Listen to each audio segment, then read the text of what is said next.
Louvado seja o nome do Senhor Jesus. Agradecemos a Deus por mais essa oportunidade em que vamos ouvir a gloriosa palavra de Deus. É muito privilégio para nós. Privilégio incomensurável poder compartilhar a gloriosa palavra do Senhor com os sedentos, os que têm fome da genuína, gloriosa e mais pura revelação bíblica. Nós queremos ministrar a revelação sobre o tabernáculo divino. O que representa o tabernáculo do Senhor, o tabernáculo da Trindade. O tabernáculo que é a Trindade. Pai, o Filho, o Espírito Santo. Três senhores, um só Deus. Porque os três se completam. A vontade do Pai, do Filho e do Espírito estão inseridas no mesmo sentimento. A mesma deidade, a mesma divindade. Não há discórdia, há um só foco, um só plano, não há plano B. Não há surpresas entre o Pai, o Filho e o Espírito Santo. Então nós queremos trazer a você a revelação ou parte da revelação, porque o assunto tabernáculo é tão extenso, é tão lindo. Poderíamos partilhá-lo em módulos, em etapas, falando sobre mobílias, falando desde o seu início, quando tudo daria início em Êxodo 25, do versículo, especificamente do versículo 1 a 8, mais a 8, quando o Senhor disse que então se faria um santuário para que Deus, o Senhor, pudesse habitar no meio deles. O santuário, você vai aprender que o Senhor estava falando de nós, do homem. Na verdade, o que seria construído, o que seria levantado pelas mãos dos artesãos, o que seria consagrado pelos sacerdotes,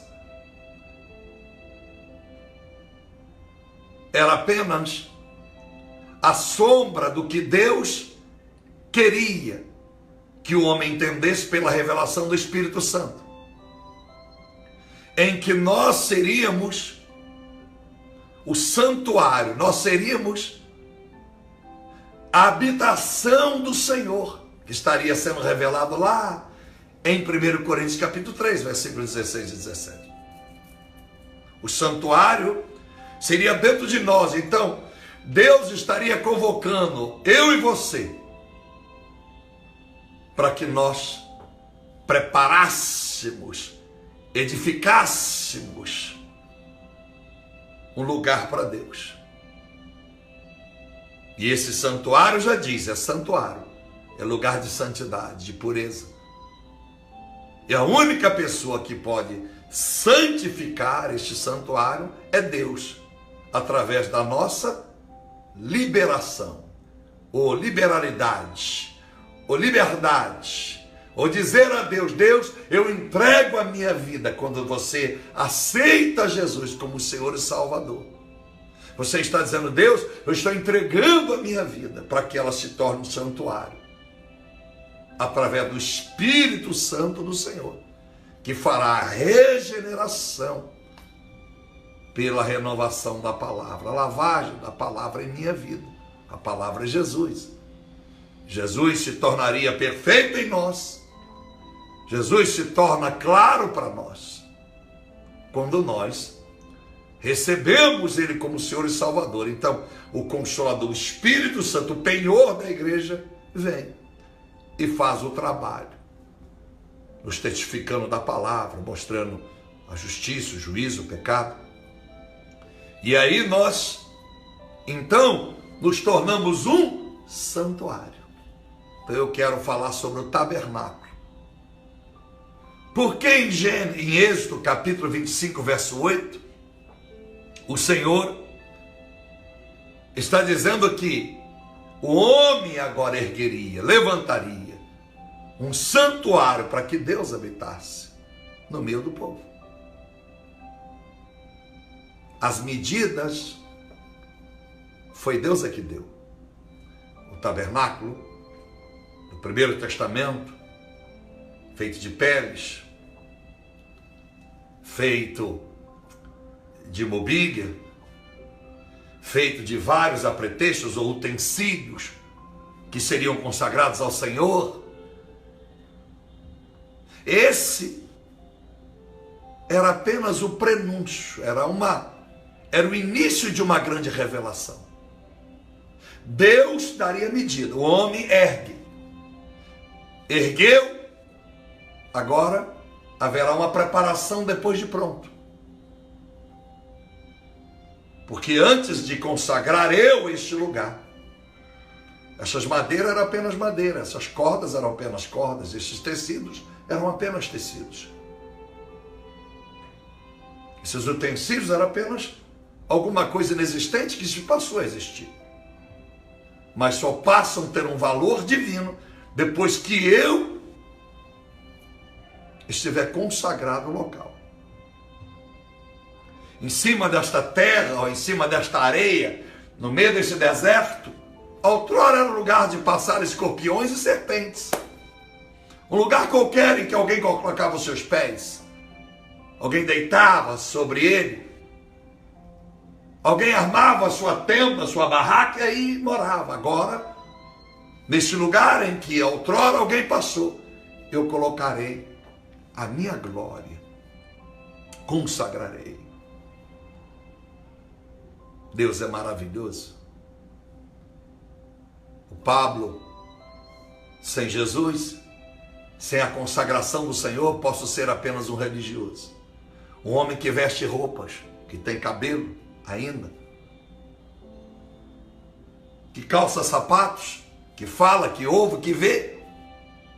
Mas eu só passo a ser divino para o Senhor. Passo a ser um santo para o Senhor, um anjo do Senhor, depois que Ele entra em mim e consagra esse corpo, essa criatura que sou eu,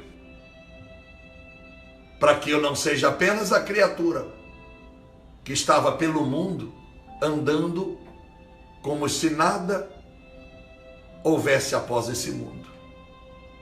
Então o tabernáculo foi colocado no lugar, onde era um lugar comum, mas agora consagrado por Deus, se tornaria um novo lugar.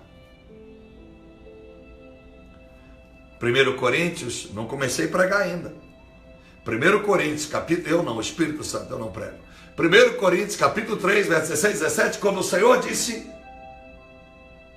que como santuário, por ser santuário de Deus, não podemos nos atrever a fazer alguma coisa que venha destruir o santuário,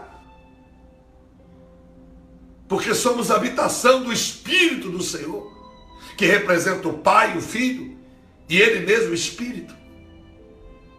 Da mesma forma, o Espírito Santo traz, através da revelação da palavra, a medida do santuário que Deus quer na tua vida. Ele é que traz o modelo de como é ser santo. Mas a decisão é sua, de construir dentro da sua vida o ambiente, para que o Senhor venha e derrame a sua unção, a tua glória, o teu espírito sobre ti. É por isso que Atos 5,32 diz que o Espírito Santo só é dado a quem obedece o Senhor. Então, as medidas é dele, mas a decisão é sua, a decisão é nossa. Então, no tabernáculo havia a porta, o átrio, a porta, lugar do sacrifício, o santo lugar onde tinha pão, a mesa dos pães asmos, os pães sem fermentos, o candelabro, um castiçal aceso,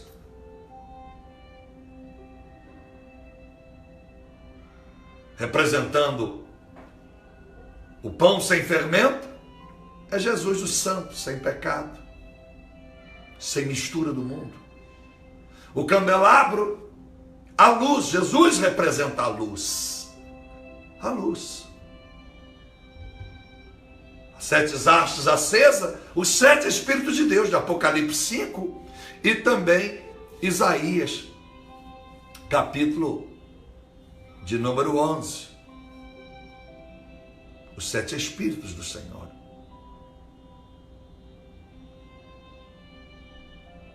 Tremendo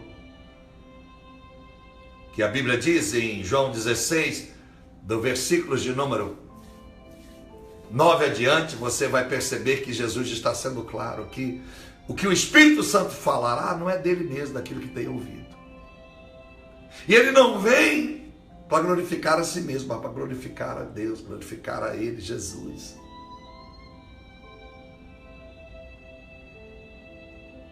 Se no Primeiro Testamento, o candelabro, os castiçais acesos representavam o Espírito do Senhor, o pão sem fermento,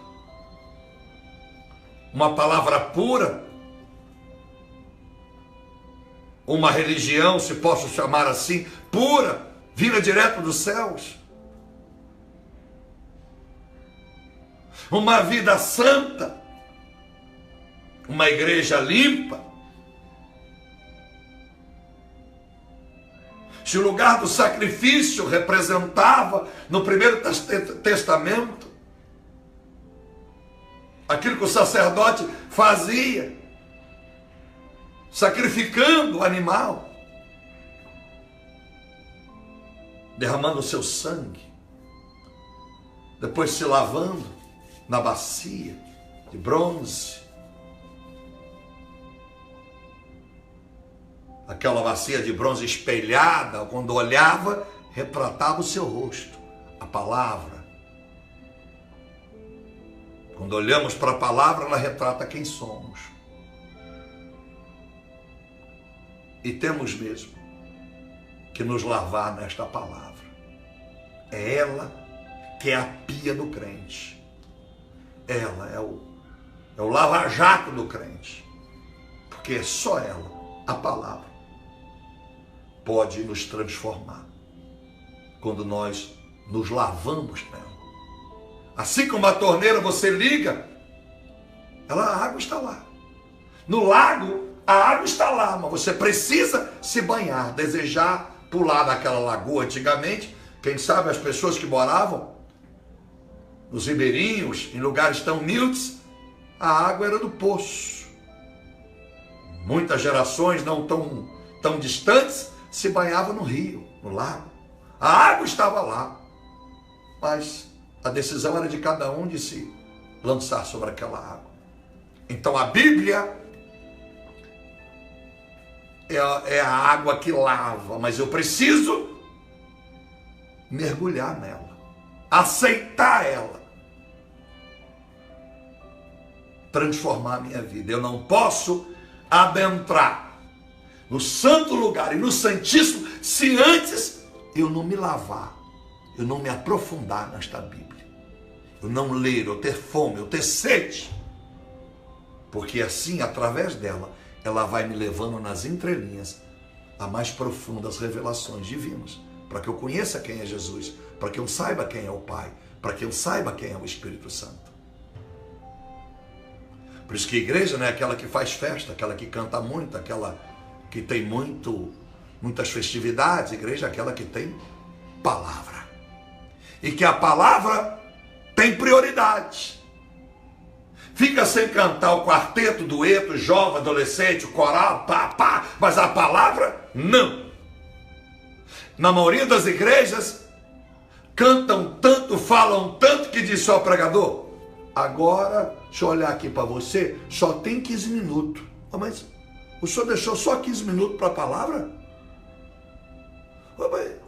O senhor não sabia que esse povo ia cantar tanto, não? Quer dizer que a canção dele agradar a eles, os jovens, adolescentes, as crianças, o cara que ia falar, o cara que ia dar o anúncio, era mais importante que a palavra, para o senhor deixar só 15 minutos? Só 20 minutos?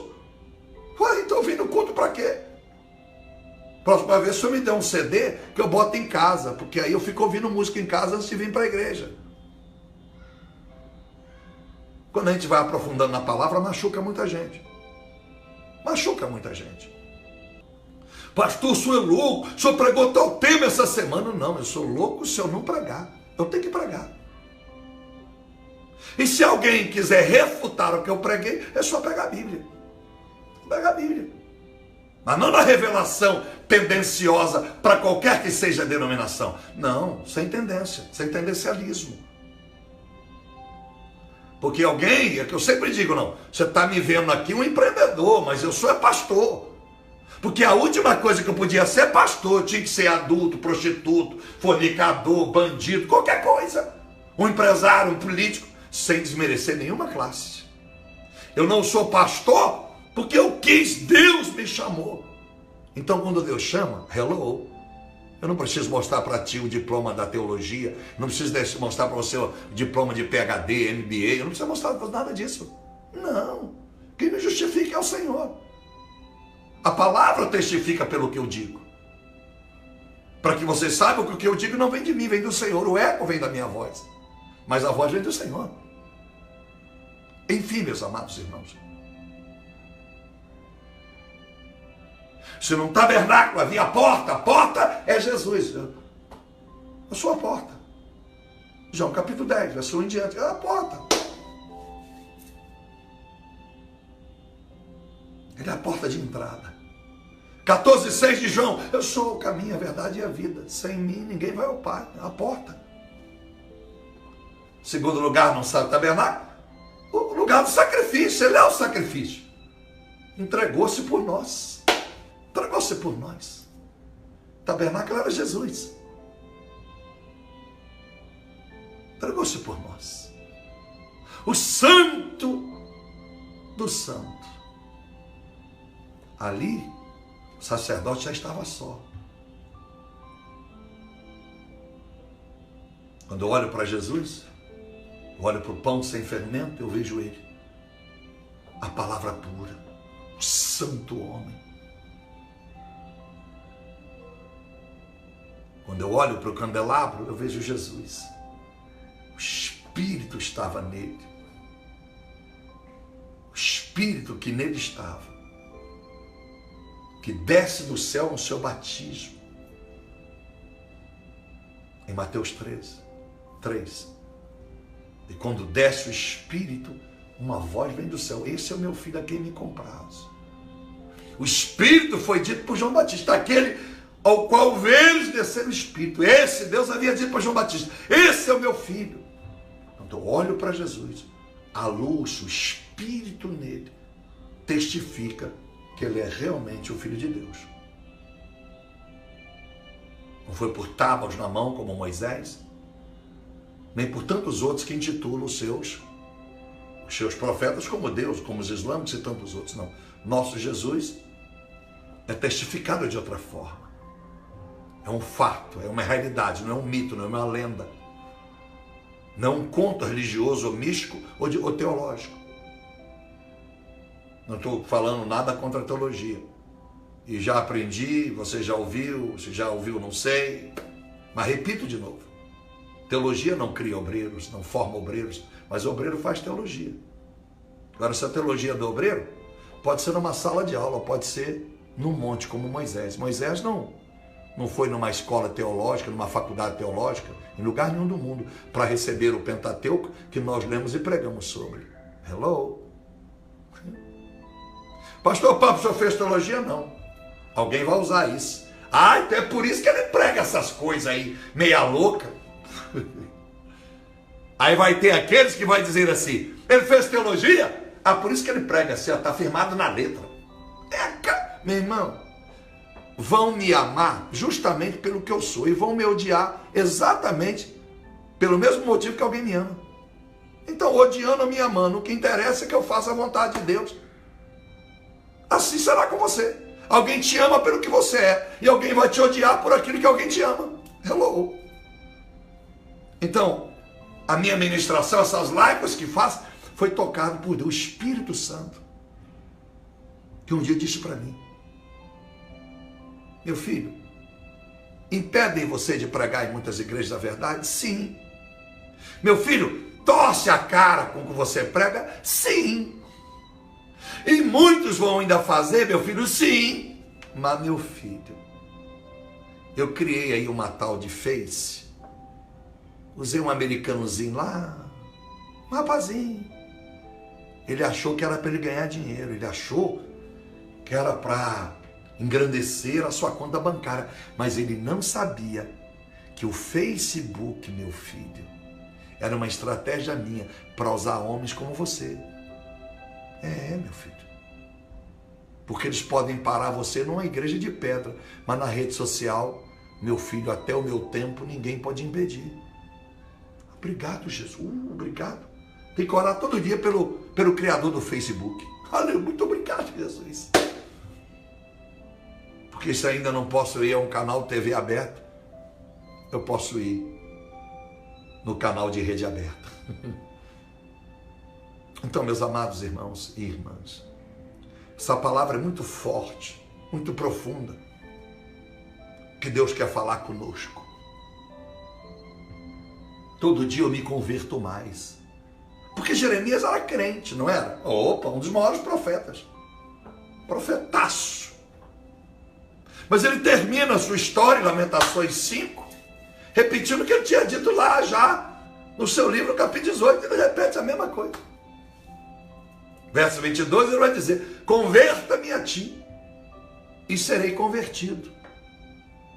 Mas peraí, ô profeta, não estou entendendo, eu sou o pregador do Evangelho, sou o pregador, desculpa, da palavra de Deus, sou o pregador das Escrituras, sou o profeta, a boca de Deus. O senhor está dizendo, eu vi chorando aí para Deus te converter. Humildade, simplicidade, o reconhecimento que mesmo sendo chamado, escolhido por Deus, não poderia ser nada, ainda que Deus fosse tudo na vida dele, porque na verdade é Deus que é tudo e sobre tudo. E se pela misericórdia não fosse, por mais que ele usasse a mim e a você, não somos nada. Porque se ele deixa de usar, você é um verme, eu sou um verme que nasceu e vai passar. E outros vermes nascerão após nós. Mas por causa da bondade do Senhor, a gente reconhece que só Ele, e por Ele, e para Ele, e com Ele, são todas as coisas. Então, meus amados irmãos, eu quero que você apegue-se nesta palavra que eu vou lhe ministrar. Eu quero que você abrace esta palavra. E que você entenda definitivamente o que é o tabernáculo. Repito, Jesus é a porta, o altar de sacrifício é Ele. Além de ser o sacrifício, Ele é o altar do sacrifício. Porque o sacrifício estava nele. No Primeiro Testamento, aqui está o animal e aqui está o lugar do sacrifício. Duas coisas distintas. Só se consumava quando o sangue era derramado. Precisava de trazer o animal para o altar do sacrifício, que já estava lá. A bacia para lavar-se as mãos, para lavar-se os pés e adentrar no santo lugar, já estava lá, mas Jesus não. Ele é o altar. E o sacrifício está dentro dele. Porque ele, em Filipenses 2, 6 adiante, ele se esvaziou, não usurpou-se como Deus. O sacrifício estava dentro dele. Era ele. E ele era o altar. Então Jesus é a porta, altar do sacrifício, a bacia de bronze para se lavar as mãos, para se lavar, o sangue é Jesus. Aleluia. Só nele a salvação. Ele é o santo lugar. É através dele que alcançamos o Espírito Santo. Quando nós abrimos mão do que somos para entregarmos completamente a Deus como sacrifício, minha vida está nas tuas mãos. Ele então nos leva ao santo lugar, experiência com o Espírito Santo, e experiência com o pão sem fermento, experiência com uma palavra revelada, tremenda, pura, não mais ensinada por homens, mas agora está lá. O sacerdote estava sozinho, olhava para a direita, estavam os pães, à esquerda estava o candelabro, e agora veio uma cortina, um véu, e ele era Jesus. O véu era apenas um prenúncio, um aviso. Esse véu, ele está não impedindo que alguém entre no Santíssimo Lugar, apenas mostrando que há algo entre a porta, o altar do sacrifício, a pia de bronze para se lavar, o santo lugar, e agora há um véu para dizer, tem que haver temor. O véu é a coisa mais delicada. Já pegou num véu? Delicado, muito delicado. Então o Senhor estava dizendo, cuidado ao passar daqui, porque o Pai é muito sensível. A glória do Pai não se brinca. A glória do Pai, qualquer ato, qualquer passo errado, não se iluda. Quando você passar daqui para lá, haverá uma consequência. E a consequência é morte ou vida. Por isso que o sacerdote, ao entrar no Santíssimo Lugar, e uma corda sobre ele, com sinos, para que quem estava do lado de fora soubesse se tem barulho lá dentro, se os sinos ainda balançam, o sacerdote ainda está vivo. Mas se passou horas e não há barulho, ele entrou em pecado, ele entrou sem a preparação, ele entrou de uma forma incoerente e irresponsável, morreu lá onde está a arca. Então o Santíssimo Lugar é a revelação dos céus, era a revelação da salvação, era a revelação de uma nova vida, uma vida onde a glória de Deus se manifestaria 100%. Apocalipse, capítulo de número 21, onde o sol e a lua não podem resplandecer. É a glória de Deus, a glória do Senhor. Ali era a revelação de Jesus Cristo. Ali era o lugar aonde nós seríamos levados pelo seu sacrifício. E Jesus é o Santíssimo Lugar. Jesus é aquele que em Mateus 28:18 recebeu todo o poder e glória nos céus e na terra. O Santíssimo Lugar é Jesus. A arca que estava lá, com a vara de Arão, o vaso do maná e as tábuas da lei, os 10 mandamentos. A arca representa a promessa perpétua de Deus. A arca representa que tudo que Deus projetou, por maior que seja, cabe numa arca. Porque os olhos de Deus são maiores do que tudo que o homem pode imaginar, realizar, inventar e ver. A arca é o projeto de Deus. E nesse projeto de Deus ia ter palavra e ela teria que se cumprir. Mateus 5, verso de número 17.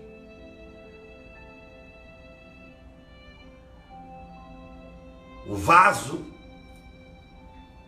porque a palavra de Deus iria estar contida em vasos, em profetas, levantados por eles, e profetizas, caso de mulher, onde esta palavra iria se cumprir, iria ser pregada em todos os séculos, e até a consumação dos séculos, como termina o verso 20 de Mateus 28.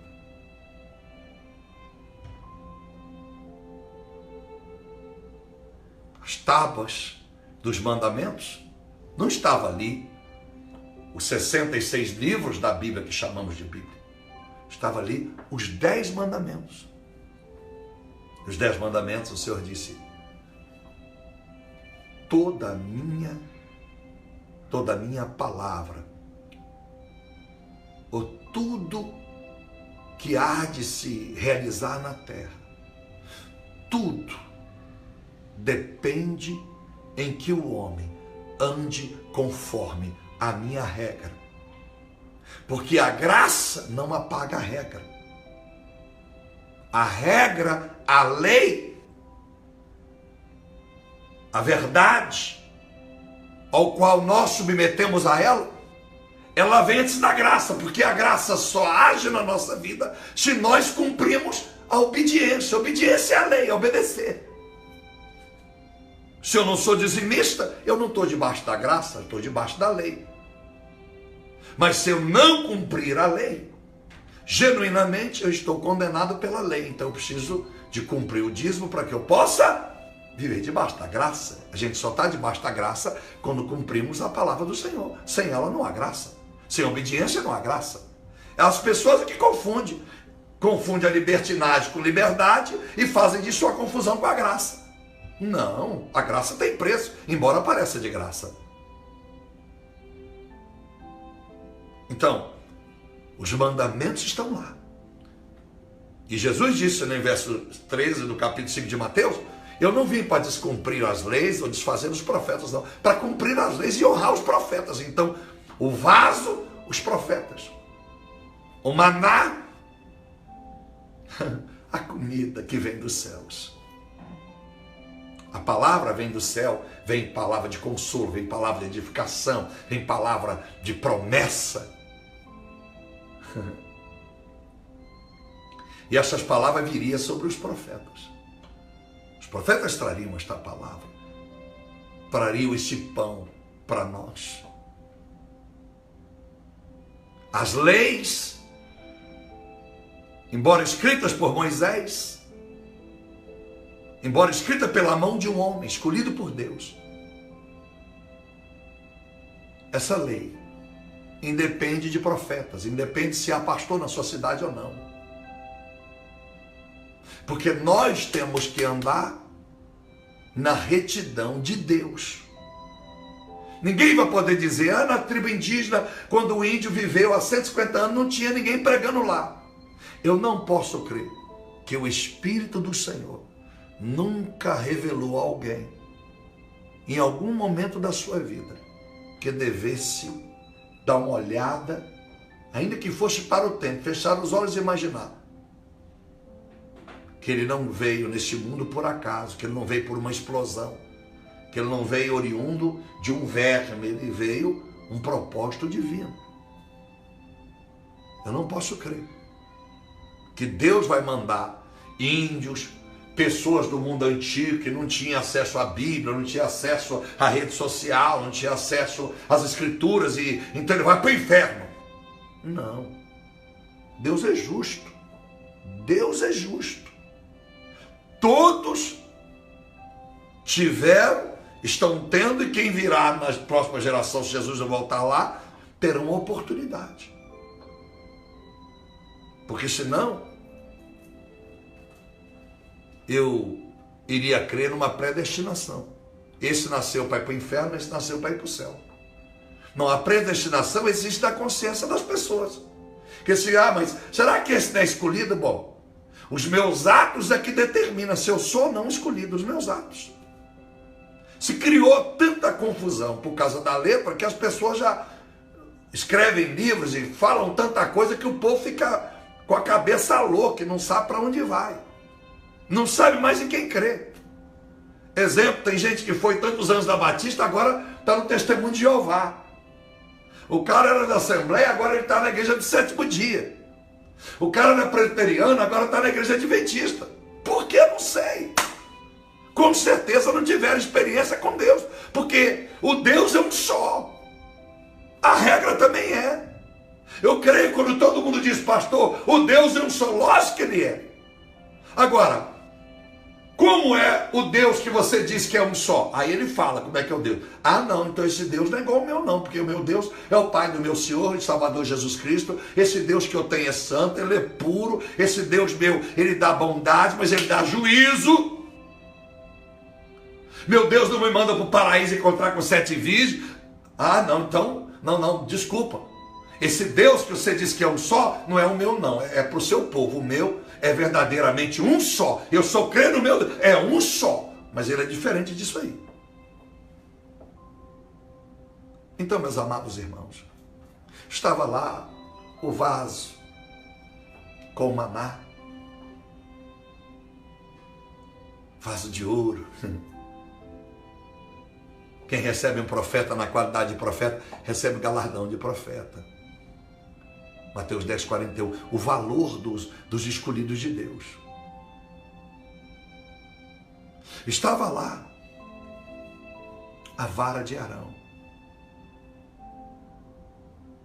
A certeza dos escolhidos de Deus.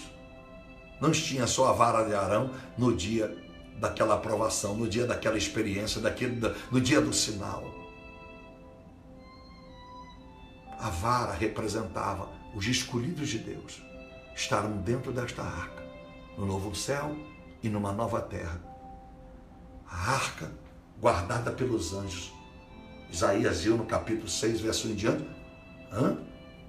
Ele viu os querubins, viu os serafins. Ele viu. Com certeza não foi tirado da vista dele os arcanjos. Ele viu. Então, essa arca representaria um novo céu, a nova terra, onde os anjos guardam dia e noite. Aleluias. A arca fechada. Não toque, não bote a mão aí dentro. Ninguém coloca a mão nos profetas de Deus sem que ele permita. Ninguém tocou em João Batista porque João Batista estava fraco ou indefeso, não tinha um bom advogado. Ninguém toca num profeta, ninguém toca nas promessas. Ninguém toca na lei de Deus. Ninguém toca na direção de Deus. Ninguém toca na origem da tradição da palavra. Ninguém toca. O homem muda aqui as escrituras como ele quer. Ele muda aqui, mas ele não muda lá. Não.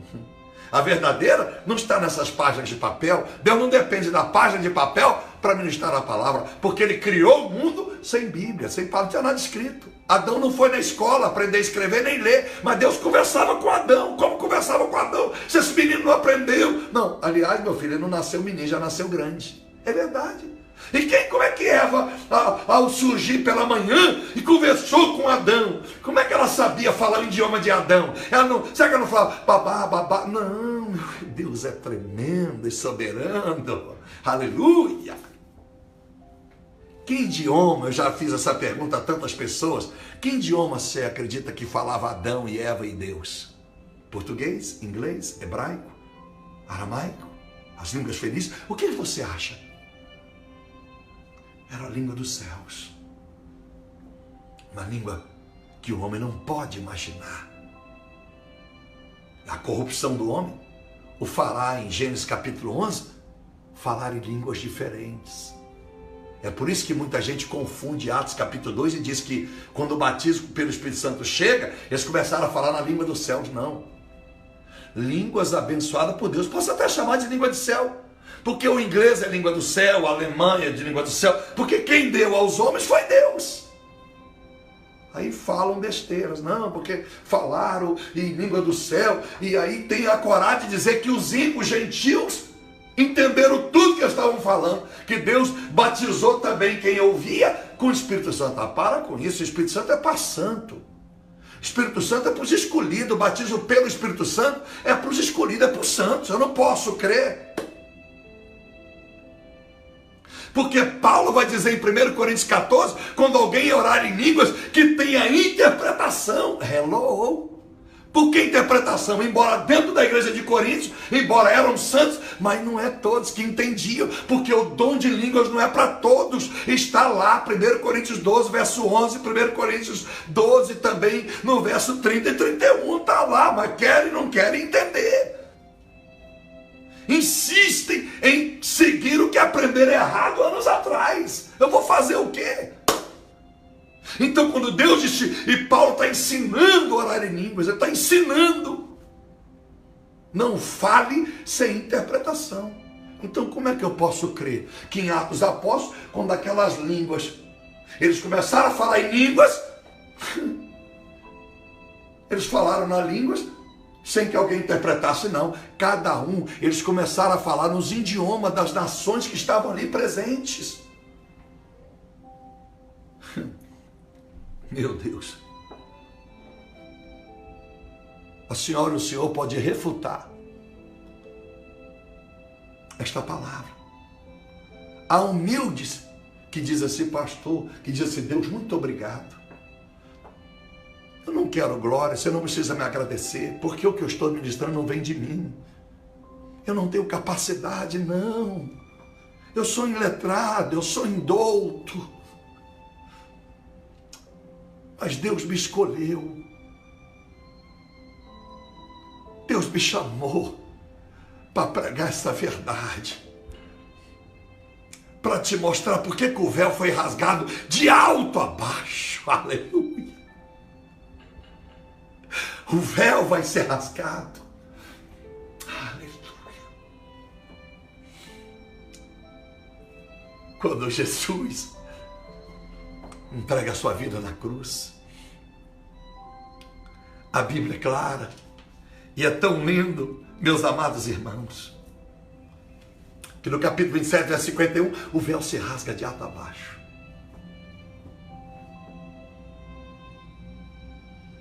A revelação de Deus, Jesus Cristo, seria conhecido nos céus e no inferno. Porque ele ia descer ao inferno. 1 Pedro 3,13, e pregar aos aprisionados. Ele desceu lá. Está escrito e registrado. Tremendo Jesus. Tremendo Senhor. Tremendo Senhor. E aí, repito que está em Mateus 28, no verso 18, foi-me dado todo o poder nos céus e na terra. Rasgou-se o véu. Os anjos agora sabem. Esse é Jesus. Aleluias. Foi rasgado. De cima, do alto para baixo. E tremendo texto, meus amados irmãos. Deixa eu ler para vocês. Olha como é que o texto nos ajuda. Olha aqui, ó. Capítulo 27 diz assim, ó. No verso de número 51. Nesse instante o véu do templo se rasgou em duas partes, de alto a baixo. Como assim, pastor? Jesus é revelado nos céus. O poder dele começa a se manifestar por causa do Pai nos céus. Até embaixo. Aleluia. No santíssimo lugar.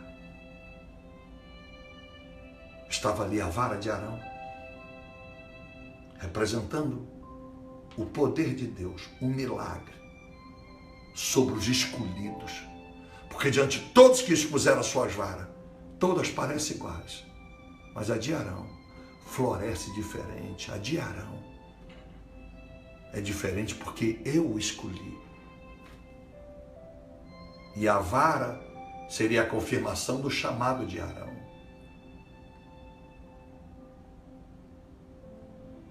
No santíssimo lugar, Jesus Cristo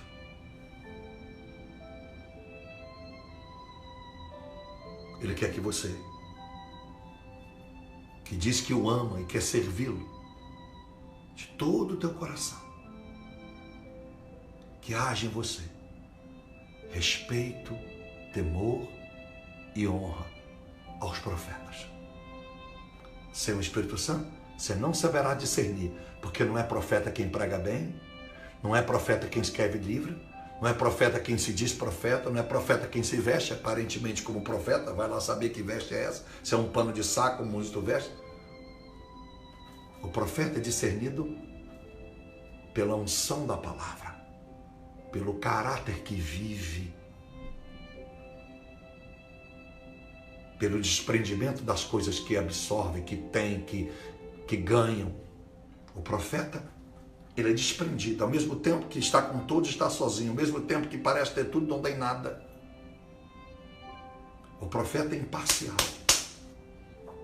Ele não agrada a batista e bate na assembleia. Ele não agrada a presbiteriana e bate na Jeová. Não. Profeta imparcial. O profeta, ele é instruído por Deus. Nenhum profeta, legítimo profeta, o seu conteúdo mais profundo é revelado pelo homem, porque ele está em sintonia direta com Deus. E ele não é profeta porque ele merece, porque ele tem, porque Deus o escolheu. Com Jesus, você precisa de cobertura espiritual. E se Deus lhe chamar como profeta, deve ter havido algum profeta antes de você. Eu não posso dizer que sou algo, ou me basear em algum chamado ministerial, como de Efésios 4:11, os 5 ministérios, né? 4:11, né? Apóstolo, profeta, evangelista, pastor, mestre, sem reconsiderar os que vieram antes de mim, sem considerar o chamado de Arão. Então, com Jesus, na revelação do tabernáculo, se você é o tabernáculo do Senhor, se você diz que é o santuário de Deus e que Ele está dentro de você, tem que haver um profeta. E o primeiro profeta não é o pregador homem. Jesus Cristo, Ele era o próprio vaso, Ele era o próprio profeta. A primeira palavra dele. Ele tem a primazia. Ele é a revelação, Ele é o maná, a comida que vem do céu, que nos alimenta. Ele é a provisão material toda na nossa vida. No Santíssimo Lugar, aquele que diz que é o tabernáculo, a habitação do Senhor. Ele tem as tábuas da lei, ele tem gravado a palavra, como o salmista no Salmo 119, verso 11, verso 105.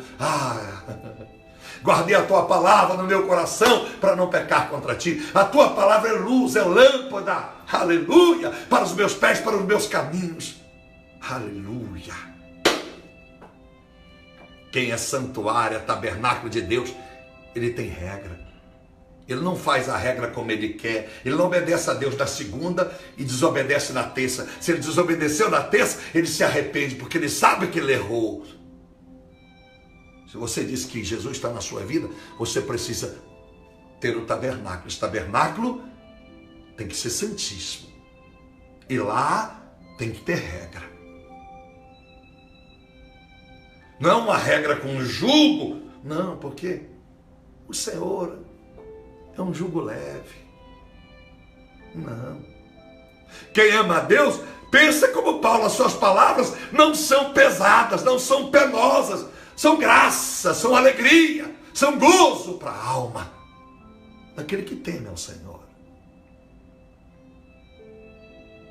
Se você tem Jesus, eu quero Jesus, você tem que ter um tabernáculo perfeito na sua vida. E lutar para aperfeiçoar cada dia. Por isso que o tabernáculo não foi feito num dia nem em horas. Não interessa os que os teólogos querem dizer, foi tantos dias, tantas horas, de noite, de dia, não importa. Não foi feito num dia só. Só isso já basta para mim. Não construímos um altar para o Senhor numa noite, num culto em que aceita Jesus ou quando desce ao batistério para ser batizado. Não. Também não estou dizendo que você leva a vida toda para se tornar perfeito. Não. O brilhante já é brilhante quando é extraído de uma rocha. Está apenas coberto de carvão. Mas quem é ovelha, é ovelha. É só dar uma lapidada, é só tirar os carrapichos da lã. Se eu tenho um diamante, se eu tenho uma joia, ela é ouro. Mas se ficar um pouco embaçado, um pouco preto, sabe o que eu faço? Levo no ourives. Dá uma polida para mim. Ela volta a brilhar, fica lindo. Então, se você tem Jesus, você diz, eu amo Jesus, não importa a igreja, você tem que mostrar o teu tabernáculo. Porque o Senhor só vai levar eu e você para a glória se nós tivermos cuidado deste tabernáculo. Nosso corpo se tornou um tabernáculo, santuário, morada do Pai, do Filho e do Espírito Santo. Então, meu amado irmão, minha irmã, você é de Jesus? Aonde está a vara de Arão? Aonde estão os sinais de verdade na sua vida? Não é os sinais que nós ganhamos mais dinheiro, ou compramos mais casas, ou você conquistou mais filho, acabou de ser pai, acabou de ser mãe. Até os animais irracionais criam filhos, melhores do que nós. São mais cuidadosos do que nós. É só você colocar um TV a cabo e ver o planeta animal. O planeta animal. Você vai ver histórias lindas. Como os animais protegem uns aos outros. Maravilha. Podia dar N exemplos, mas me tomar horas aqui falando de animais. Eu ouvi falar de animais, mas animais racionais, como você e eu. Você só será irracional se você quiser. Porque Deus te fez para ser a sua imagem e semelhança. Destituídos fomos da glória do Senhor. Romanos 3:23. Mas o Senhor, por Jesus Cristo. Aleluia. Nos uniu a Ele. O véu se rasgou de alto a baixo. Fenderam-se as rochas. Maravilha! O homem se quebrou no meio. Deus deu acesso. Não há mais obstáculo para que aquele que me ama possa conhecer o Pai. Onde estão os sinais, a vara de Arão na sua vida? Onde estão os sinais que Deus está na sua vida? Aonde você tem florescido? Aonde? Meus amados irmãos, Atos capítulo 15, verso de número 14 adiante, diz assim, já estou terminando. Vamos para a segunda parte, tá bom? Tabernáculo. Simão relatou como primeiramente Deus visitou os gentios, para tomar dentre eles um povo para o seu nome. Maravilha! João capítulo 1, versículo 11 e 12. Veio para os seus, mas os seus os rejeitaram. Mas há um povo que não o conheceu, esses os adorarão. Esses serão salvos, esses serão resgatados, esses serão o povo que vai morar no céu. Jesus estava revelando a unificação dos gentios, rasgou de água abaixo. O véu rasgou no meio. Agora há uma visão plena, o que é e o que não é. A Malaquias 3,18. Haverá nitidamente a diferença dos que servem e que não servem a Deus. Rasgou no meio. Era visível, do alto a baixo. Do cabeça à planta dos pés. Se discernirá, vai discernir quem é e quem não é de Deus. Eu não sou de Deus só pelas mãos, só pelas obras que faço. Eu tenho que ser de Deus pela mente que tenho, pelo pensamento que tenho. Eu tenho que ser Deus pelo sentimento, pela emoção, pelo calor, pelo amor que sinto. Aleluia. Eu tenho que ser de Deus pelos pés, por onde ando, por onde decido andar. Aleluia. Eu tenho que ser de Deus pelas bocas, o que eu falo Eu não sou Deus, eu não posso ser Deus no que penso. Penso bem, um poeta escreve poemas bons, um filósofo filosofica bem, quem sabe?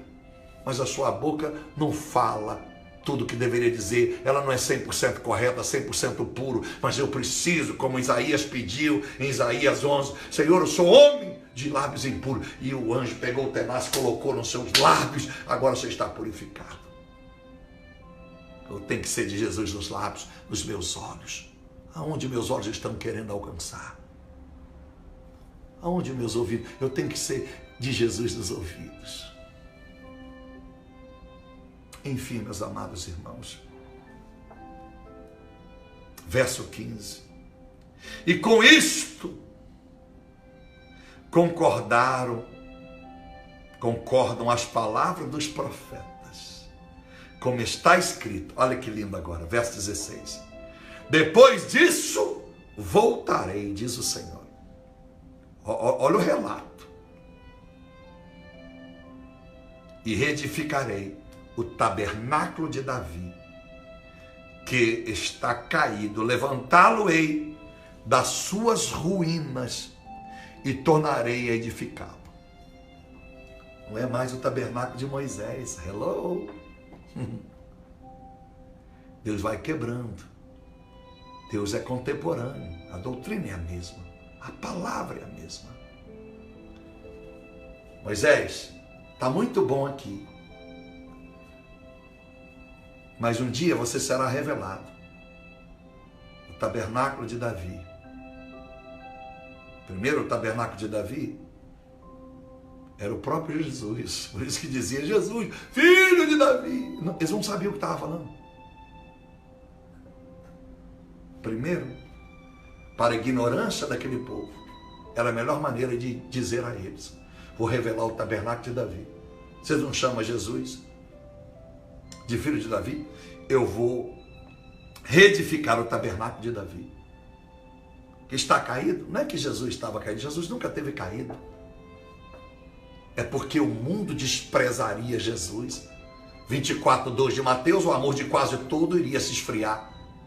Então Jesus, Deus estava prometendo, como está no verso 10 e 11 de Filipenses 2, um dia toda a terra, toda a língua, todo ser humano, toda criatura que já passou por esta terra vão ter que dobrar os joelhos e vão confessar que só Deus é o Senhor. Aleluia! Aleluia!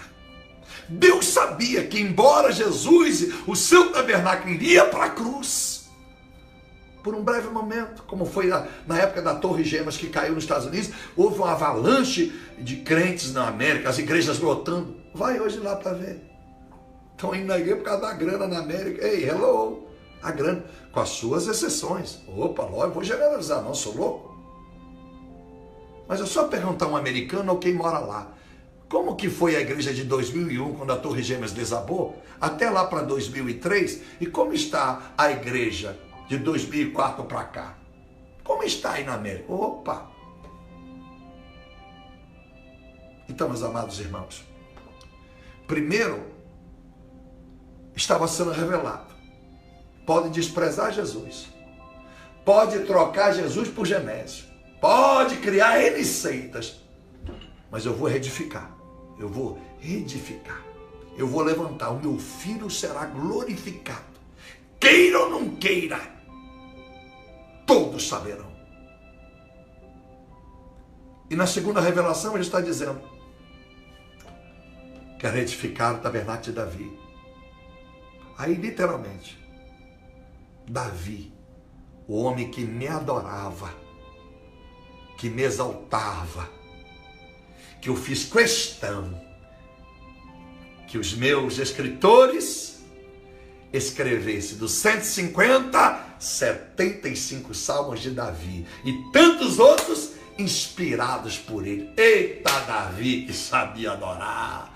E Davi, aquele dia em que ele tirou as vestes de rei, quando a arca chegou em Jerusalém, ele dançava, e Mica, filha de Saul, o condenou. Ela não sabia que havia dentro de Davi um espírito de adoração. Ah, tenho saudade, posso imaginar Deus dizendo, que saudade do tabernáculo de Davi. Em outras palavras, que saudade do coração de homens com interior como o de Davi. Deus estava dizendo, que saudade, eu vou ainda levantar vidas, pessoas, que a adoração não começa pelo canto, começa pela atitude, pelo sentimento, aleluia, pelas obras que vêm de dentro para fora. Há muitas obras que a gente faz, ela só fica para fora. As pessoas só verem o que a nossa conveniência quer mostrar. Mas o tabernáculo real de Davi é de dentro para fora. O que está fora, você vê. O que está aqui dentro, só ele pode ver. Porque ele vê o que está de fora, mas vê também o que está lá dentro. Aleluia. Aleluia. Espírito Santo, por causa de 2 Coríntios 16, 9, né? Os olhos estão sobre toda a terra. Eles podem ver, ele está procurando os de coração puro. Eu vou reedificar o tabernáculo de Davi caído. Sabe o que ele está dizendo? Todos nós esta noite, você já não tem adorado Deus mais como antes. Você sabe que não tem lido a Bíblia como antes. Você sabe que o seu ofertório a Deus não é como antes. Você sabe que o seu compromisso com Deus não era como antes. Você sabe que você tem dito, eu vou melhorar e não melhora. Você sabe os vícios que te mantêm. Seu cigarro é melhor do que Jesus, é melhor. Mas você acha que se salva com o teu dízimo, a tua oferta. Satanás está te enganando. Jesus volta, você vai ficar aí. A sua cachaça, a sua concubina, a sua amantezinha, o seu flerte, a sua hipocrisia, a sua ignorância, a sua teimosia, o seu orgulho de não pedir perdão a quem você erra, seja pastor, seja pai, seja mãe, seja filho, o seu orgulho. Aí Deus está dizendo esta noite para ti, aproveita, porque Ele prometeu reedificar o tabernáculo de Davi. Você um dia já foi um tabernáculo? Você um dia já adorou como Davi? Então não importa como você está, Ele vai te reedificar a partir desta noite. Ele vai te levantar. Aleluia. Vai te levantar, diz aqui, das ruínas e tornarei a edificá-lo. Aleluia. Que coisa linda. Sabe o que diz o verso 17? Para que o restante dos homens busque ao Senhor, sim. Todos os gentios sobre os quais o meu nome é invocado, diz o Senhor que faz todas essas coisas. Deus estava dizendo na terceira revelação: eu quero salvar o meu povo, eu quero salvar os judeus. Louvado seja Deus. Em Apocalipse, nós não temos tempo de discorrer, meu filho, como Deus olha para o seu povo, como Deus olha para os judeus, para Jerusalém, como Deus olha para cada uma daquelas vidas que às vezes você ou eu ou alguém tem raiva. E por isso que o diabo luta, os nazistas, por isso que os comunistas odeiam os judeus. Ele nem sabe porque ele odeia, é Satanás que coloca a raiva de Satanás, porque foi através do povo judeu que veio Jesus, um judeu. Aqui na terra ele era judeu, no céu universal. É brasileiro, é americano, é judeu, é chinês. Ele estava dizendo na terceira revelação deste tabernáculo. Um dia o meu tabernáculo foi composto de hebreus, de judeus, de um só povo em toda a terra.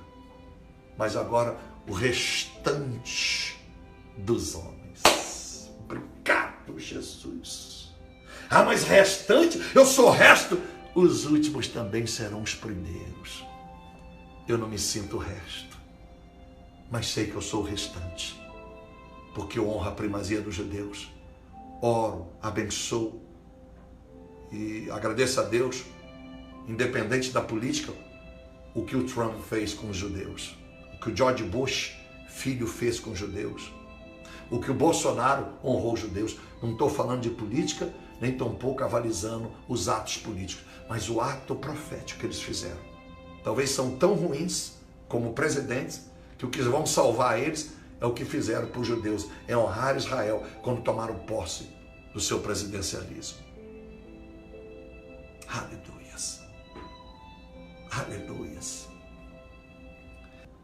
Deus falou contigo.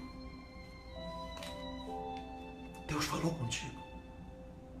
Moisés, eu quero um tabernáculo edificado, construído, levantado, para que eu venha morar. Deus está dizendo para você, comece a edificar a tua vida. Comece uma nova vida, faça um compromisso de verdade. Não é de dar envelope de dízimo de oferta só não. Peça ajuda.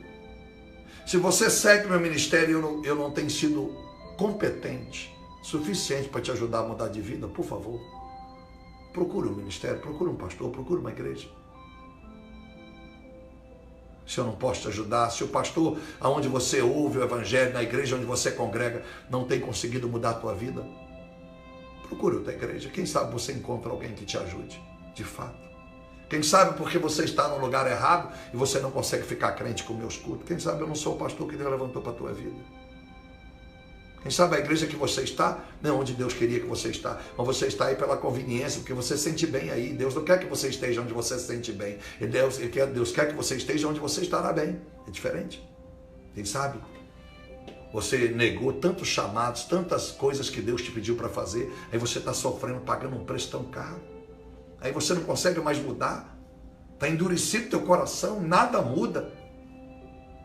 Você ouve mensagem, sabe que é verdade, mas ela não causa mais efeito na sua vida. Então, não é mudar de pastor nem de igreja, é mudar de atitude. É se ajoelhar e dizer, Deus, eu preciso mudar. Vai chorar nos pés dele, meu irmão, minha irmã. Isso aqui não é evangelho para alcançar número de fã-clube para Pablo, não. Isso aqui é evangelho para converter, para que as suas ruínas, a partir de hoje, aonde está a ruína, alguém veja o tabernáculo. Porque ele disse, quando o tabernáculo será edificado, para que o restante dos homens busque ao Senhor. O que quer dizer isso, pastor? Você tem que ser testemunho para sua mãe se converter, seu pai se converter, as pessoas que têm temor, que estão com sede se converter. Porque ao ver o tabernáculo na tua vida, ao ver esse Jesus Santíssimo perfeito na sua vida, a ver a honra que você dá aos vasos, aos profetas de Deus, o valor que você dá a tudo que você tem, porque é o maná que vem do céu, tudo que você tem vem de Deus. As pessoas verem você, as tábuas da lei cravadas no teu coração, você é uma pessoa limpa. As pessoas verem você sinais, maravilhas.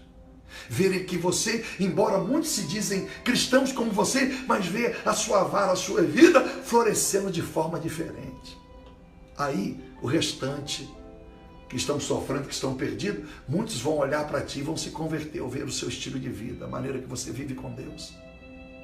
Ao ver em você que você está dentro de uma arca, ao ver que você é guardado por Deus, a ver que você está dentro, inserido em Jesus, e você está blindado, nada contamina, nada muda o que está dentro de você, a arca. Perceberem que você, por mais que atacado, é guardado, porque os querubins, como estava no propiciatório, a tampa da arca está te guardando, para cumprir o Salmo 91, verso 11, está guardando você. Aleluia. E ver que essa arca é coberta de ouro. Quando olhar para você e ver que você há uma unção, há uma glória, há uma presença do Espírito Santo. Aleluias.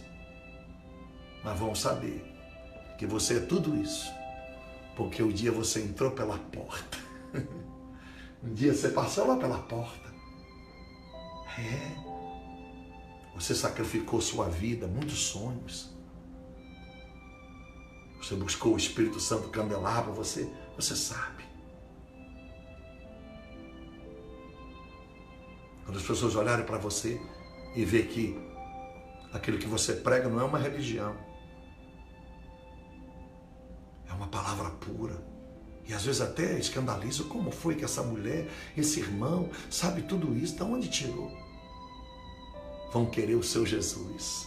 No mínimo, vão ficar curiosos para te ouvir mais vezes, ainda que demore se dobrar, porque algo diferente há na sua vida. Senhor, meu Deus e meu Pai, eu quero agradecer o Senhor pelo privilégio, Senhor, que temos, meu Deus,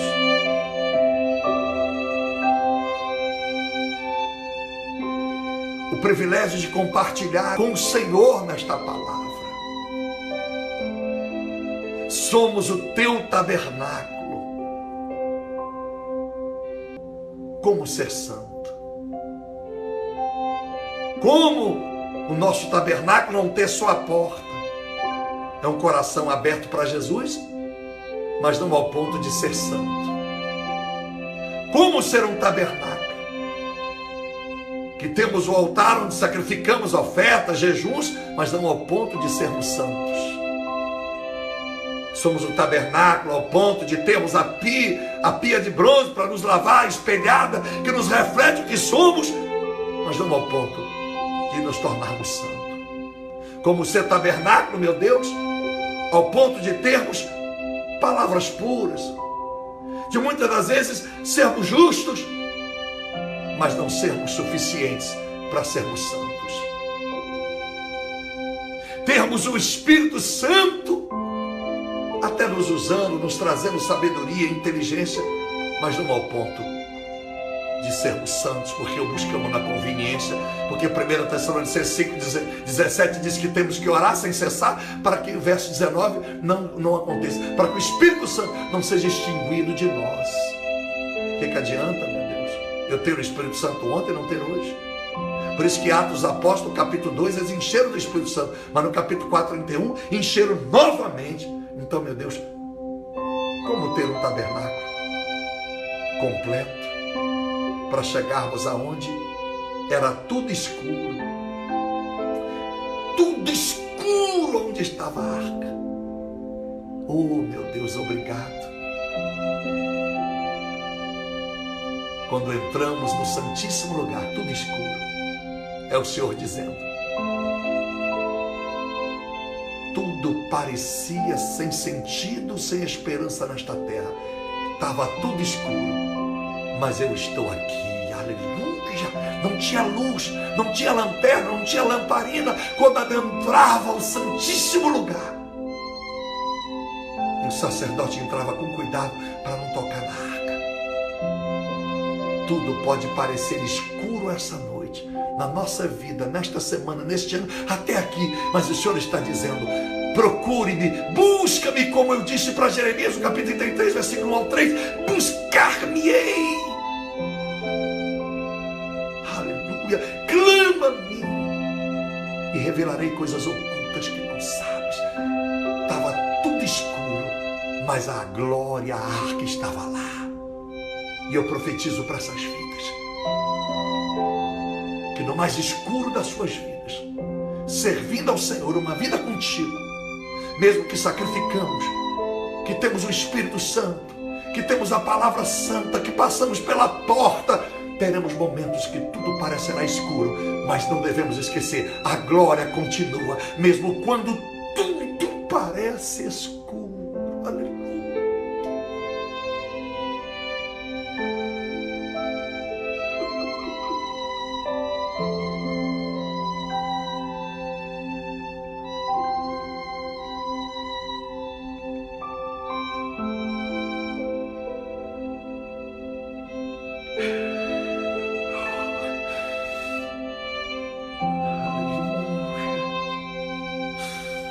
Obrigado, Jesus.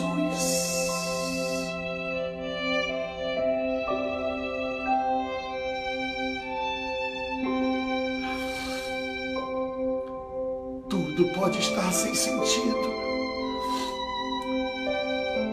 mas é só aguardar no Santíssimo Lugar, como sacerdote nos tempos de Arão, de Moisés, que a glória vai se manifestar. O Senhor falava, mas a escuridão continuava.